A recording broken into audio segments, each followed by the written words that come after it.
There is no cage of concepts. You can do anything with your mind right now. Think of a blue elephant with one leg and a monkey, right? Think of the most happiest sunrise. Think of the most negative thing you can. Let your mind wander everywhere. Let it come back here. It's completely, try and stop it. Try and stop thinking of a French talking parrot, right? Try to make yourself remember a pink elephant. You cannot. You cannot make it, you cannot stop it. It is completely wild mind, right? And what we've been taught is, first of all, we're taught that we need to fix the mind through various methods. Could be therapy, talk therapy, could be drugs in some cases, if you go and tell someone you're depressed. Then we're taught to manage the mind through some kind of meditative practice. And believe me, that is a step up. That is a step up from other activities. But even that can be sometimes, not always, but sometimes misunderstood because you're trying to still manage it. Where what I'm saying is the mind is self-managed. Look at it. Just don't do anything for a minute. Just, nothing happens. Because what the mind is comprised of, which is awareness, never, ever, ever, ever changes. It never changes. It is always on, always available, always clear, always ready, always powerful, always benevolent, always loving.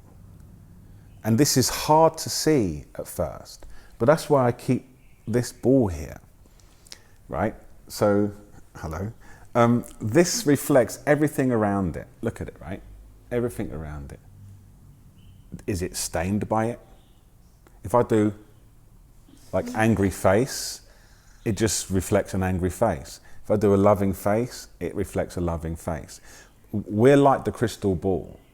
We are completely dynamic and vivid as an array of appearances. Look at each person here. It's so dynamic.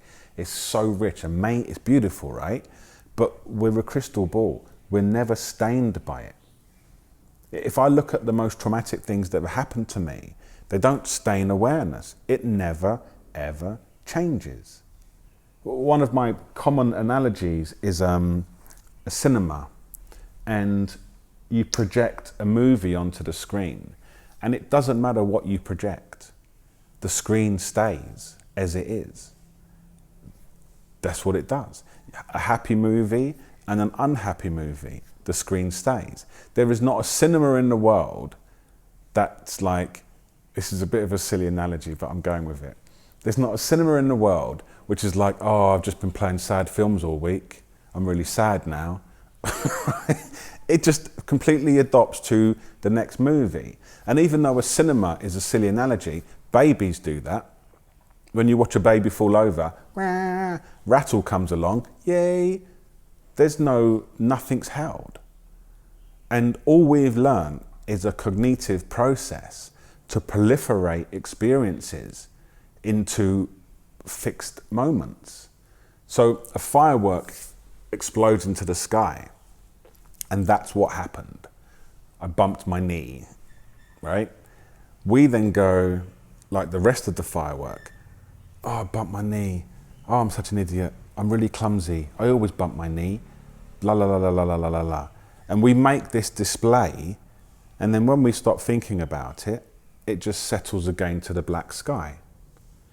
So you have a moment where you feel like, I need to plan something. And then you're like, I need to plan this, I need to plan.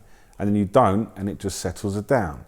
Or you feel like, for me, for instance, I feel like I have a craving. I need to get this.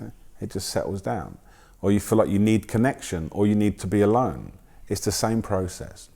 So all of these things are just the natural flavor of the mind doing what it does. And the simple practice is to recognize everything that comes into your mind as awareness only. And I will guarantee you that you will start to relax around tense perceptions. You will become comfortable with agitation ones. You will be less likely to grasp after desirable ones. And it begins to show up in your actual life. This is not a far off thing that happens to you 20 years from now, from sitting in a cave or whatever. It literally starts to show up in your life. And it begins with yourself. It begins with yourself, because you start to see within yourself that all of these points are naturally free. They're naturally liberated and they cause no harm. They're completely benevolent. That's the first thing. Then what starts to happen is they become reminders that you're awake. So imagine your most discomfortable appearance now says, you're awake, right? It's just brilliant. Who thought of that, right? But as I said, this comes about in your own experience. Without that, without the own experience, it's nothing at all. I just want to make that clear, because I'm not here to sell philosophy books, right? It needs to become an experience.